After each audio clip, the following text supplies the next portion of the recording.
BJP जिस तरह हाय तौबा करती है, तो ये सरकार में है दिल्ली से लेकर पटना तक जो भी आतंकी संगठन हैं, जो भी इस तरह की गतिविधियों में शामिल हैं, उस पर बीजेपी बैन लगवाए, कार्रवाई करे। लेकिन यहाँ तो जितने आतंकी घटना हो रहे हैं वो सारे के मास्टरमाइंड का तस्वीर तो बीजेपी नेताओं के साथ मिलते हैं। 8 वर्षों से तो सरकार है, कहाँ 56 इंच का सीना और एक सर के बदले 10 सर काट कर लाई। दिखाइए क्यों आतंकी घटना बढ़ रहे हैं। जब बिहार में PFI का चल रहा था जो भी आतंकी संगठनों का प्रशिक्षण, तो बीजेपी सरकार में क्या कर, तो क्या बीजेपी अगर सीनियर SP नहीं हटते हैं तो बीजेपी सत्ता से हटेगी? बीजेपी बताए। ये सिर्फ आप शासन प्रशासन को हड़का करके अपना मॉडल यहाँ बिहार में चलाइएगा, ये संभव नहीं है। मैं हूँ आपके साथ वंदना, हमारे साथ हैं राजद प्रवक्ता मृत्युंजय तिवारी बातचीत करने के लिए। कल आप लोगों की बैठक हुई महागठबंधन की, क्या बातें हुई? क्या लगता है कि जो चीज़ें बैठक में सामने आई, जो बातें आप लोगों की, उस पर राष्ट्रपति चुनाव होगा? नहीं, देखिए, कल बिहार के सभी विपक्षी पार्टियों के माननीय विधायक से विपक्ष के राष्ट्रपति पद के उम्मीदवार आदरणीय यशवंत सिन्हा जी ने मुलाकात की। नेता प्रतिपक्ष तेजस्वी यादव जी के नेतृत्व में सभी विपक्षी पार्टियों के माननीय विधायक मौजूद थे। उन्होंने यशवंत सिन्हा जी ने अपने लिए वोट मांगा। उन्होंने कहा कि बिहारी हैं और सारी बातें उन्होंने बताई कि अंतरात्मा की आवाज़ से लोगों को वोट करना चाहिए।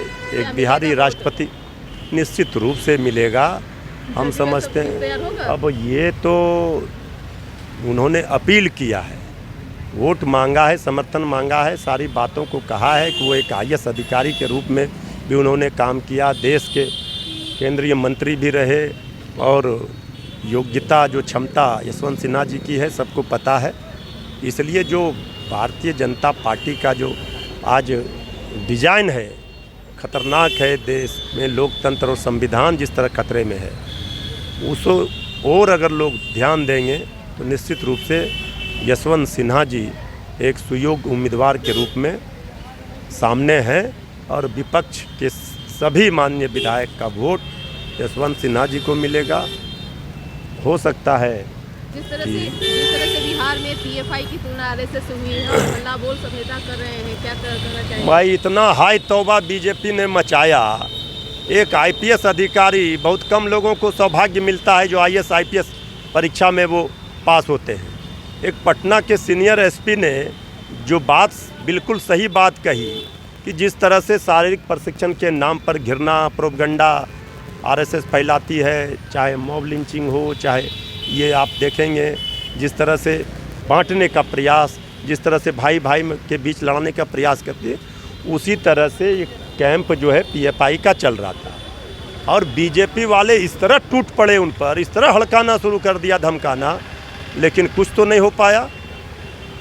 सीनियर SP साहब को तो नहीं बदला गया। अगर सीनियर SP को बीजेपी सरकार में रहकर नहीं हटा पाई तो क्या बीजेपी सरकार से हटेगी? ये हिंदुओं को डराना चाहती है भारतीय जनता पार्टी। हिंदू इतना कमज़ोर नहीं है। और PFI के अगर कोई साक्ष्य, कोई प्रमाण जांच में मिलते हैं और आतंकवादी और आतंकी का तो कोई समर्थन नहीं कर रहा है, सब लोग एक राय से हैं कि इनके खिलाफ इनको ठिकाने लगाया जाना चाहिए। लेकिन बीजेपी जिस तरह हाय तौबा करती है, तो ये सरकार में है दिल्ली से लेकर पटना तक जो भी आतंकी संगठन हैं, जो भी इस तरह की गतिविधियों में शामिल हैं, उस पर बीजेपी बैन लगवाए, कार्रवाई करे। लेकिन यहाँ तो जितने आतंकी घटना हो रहे हैं वो सारे के मास्टरमाइंड का तस्वीर तो बीजेपी नेताओं के साथ मिलते हैं। तो भारतीय जनता पार्टी का ये दोहरा चरित्र सामने आया है कि ये आतंकवादी, ये आतंकी पर खूब प्रवचन करते हैं लेकिन कार्रवाई नहीं करते हैं, इसलिए कि इनको सिर्फ आपसी जो भाईचारा है, मिल्लत है, जो उसको ख़त्म करना है, उस आधार पर वोट लेना है। ये लड़ेंगे आतंकवादी आतंकियों से नहीं, ये लड़ते हैं विपक्षी पार्टियों से। अरे जिससे लड़ना है वहाँ ना लड़िए, वहाँ क्या कार्रवाई हुई? 8 वर्षों से तो सरकार है, कहाँ 56 इंच का सीना और एक सर के बदले 10 सर काट कर लाई। दिखाइए क्यों आतंकी घटना बढ़ रहे हैं। जब बिहार में PFI का चल रहा था जो भी आतंकी संगठनों का प्रशिक्षण तो बीजेपी सरकार में क्या कर रही है। और जब तुलना किया गया, तो बिल्कुल सही बात पटना के सीनियर एसपी ने कही तो मिर्ची लग गई, ये नागवार बीजेपी को लगा। अगर ये बात नागवार बीजेपी को लगी तो क्या बीजेपी, अगर सीनियर एसपी नहीं हटते हैं तो बीजेपी सत्ता से हटेगी? बीजेपी बताए। ये सिर्फ आप शासन प्रशासन को हड़का करके अपना मॉडल यहाँ बिहार में चलाइएगा, ये संभव नहीं है। तो आप सुन रहे थे, क्या कुछ कर रहे थे राजद प्रवक्ता मृत्युंजय तिवारी। करो बस इतना ही, बने रहिए नेशन के साथ। धन्यवाद।